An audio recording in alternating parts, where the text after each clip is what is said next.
Goes. I'm just used to talking it. All right, so Ben Parker of CardinalSportsReport.com here with Stanford tight ends coach Nate Byham. So first of all, just talk about how do you feel your unit is looking at this point of the year, bye week time coming off that? Yeah, the group's looking good. We got everybody back healthy. You know, we had some nicks and bruises like everyone does the midway point in the season, but having that bye week was great because now everyone's healthy. We got all guys rolling in full force and ready to play ball. Yeah. And one of the things that Troy mentioned on yesterday was kind of the challenge of getting the tight ends involved in the passing game in terms of receiving while also making sure that you guys are blocking. Just talk about how you guys as an offense are trying to kind of find that balance between making sure the pass blocking is going well, the run blocking is going well, but at the same time being able to make plays in the receiving game. Yeah, 100%. I mean, the biggest thing for us is we have to be three-dimensional players, right? We got to run block, we got to pass block, and we got to make game. Really four-dimensional now because we're getting the ball in the run game as we've seen, right? And then we also got to get going in the receiving game. Really for us, it's just executing at a high level. We're going to do a lot of stuff offensively, and we got to be very versatile. And so our guys just to show up and make plays when they get the opportunities.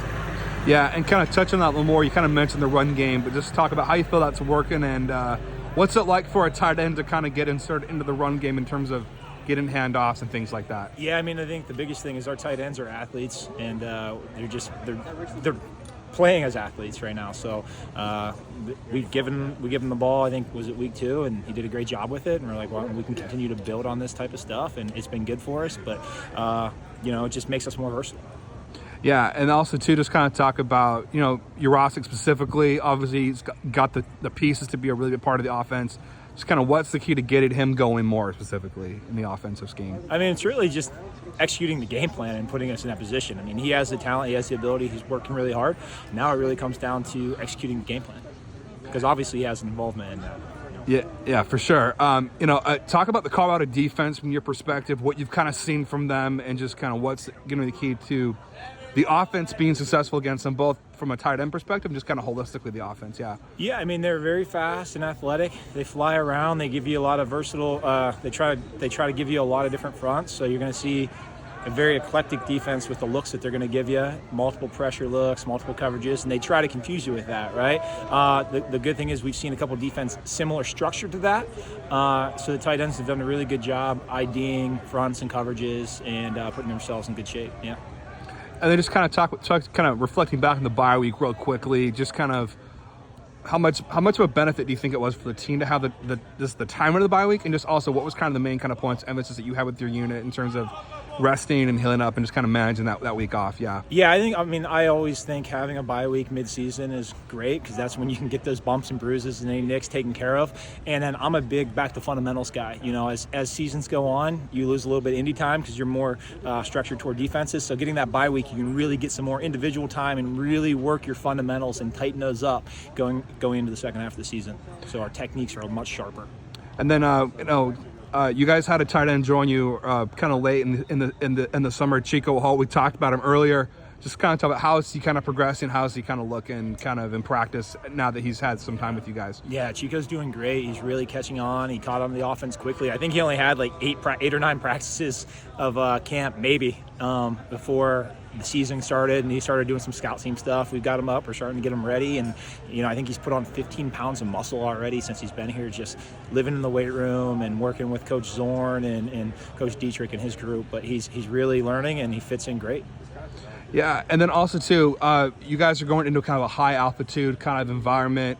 Just talk about what's kind of the key to getting your guys to adjust to that altitude. Do you guys talk about that, or just kind of what kind of impact can that have on your group, do you think? Yeah, I mean, I've played versus the Broncos multiple times when I was in the NFL, and I never thought it was a big thing. I think you can make it an issue if you can continuously talk about it. You kind of put it in the guys' heads. There's a little bit of a placebo effect to it. I know it's partially real, but if you're thinking about it constantly, so we haven't really preached on that much. It's just playing ball. Sweet. And also just kind of in general, your thoughts on the Colorado program. A lot of hype around Coach Prime and Dion and all of that.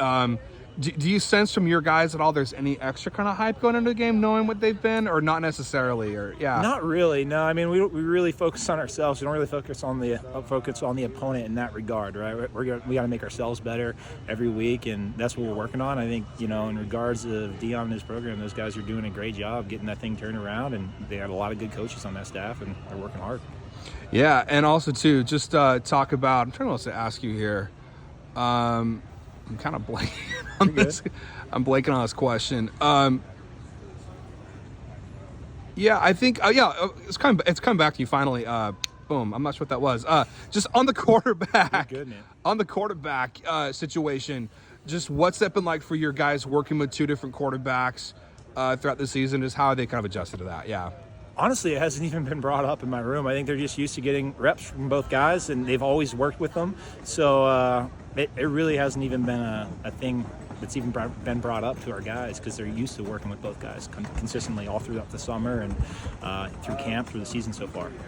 Yeah, and then also too, just talk about how do you guys kind of manage between the emphasis on run blocking, pass blocking? How do you kind of find the right balance and practice between those two things? Those things are so Yeah, important. That's a great question. I think really with tight ends, your individual drills typically need to be focused more about run blocking, right? Because you're going to get a lot of pass work in with pat and go and routes on air with quarterbacks and one-on-one, so we can really hone into our pass techniques when it comes to getting in and out of breaks and releases in those periods. So most of our indies are going to be more run-centric, and we're really going to focus on pass pro and runs blocking in those indies, and then get a lot more teachable reps in the team periods on the pass stuff, so we can really make sure that we're four-dimensional players at this point. Yeah. Two more questions before I let you go. Just talk about Sam Rash, his development. He's a sophomore now. What you kind of seen from how's he coming along? One other guy I wanted to ask about. Love Sam. He's doing great, man. He's a sponge. He absorbs information. He's absorbing technique. He's getting better every week. He's a guy, and every guy in our room, we're looking to get a little bit better every week, and we don't want to plateau. We want to continue to grow every week, and he's one of those guys that's really setting that bar of improving week in and week out, and you can see that he's getting comfortable playing more and more live action football, and he is a good player for us. He's continue to get better for us. Yeah. My final question for you, just kind of since you play the tight end position at the professional level, just kind of in your opinion, who would you say is like the greatest tight end of all time? If you had to it's a tough question, but I'm just asking on the spot. But who comes to mind as Rob Gronkowski? Yeah, I mean the guy. You want to talk about a guy who can do everything, and he's massive, and he's fast, and he can do everything. I mean, obviously, I'm a tight end nerd. I can go down forever. Obviously, there's so many great tight ends, but I mean, when I think of the GOAT, I think of Gronkowski. Yeah. All right. Well, there we go. So Gronk is the GOAT. Yeah, which makes me feel old because we're the same draft class. So. But yeah, he's probably the best tight end to ever play football. There we go. Well, thanks so much, Nate, and good luck this week against the Buffs. Great. Thank you. Appreciate it.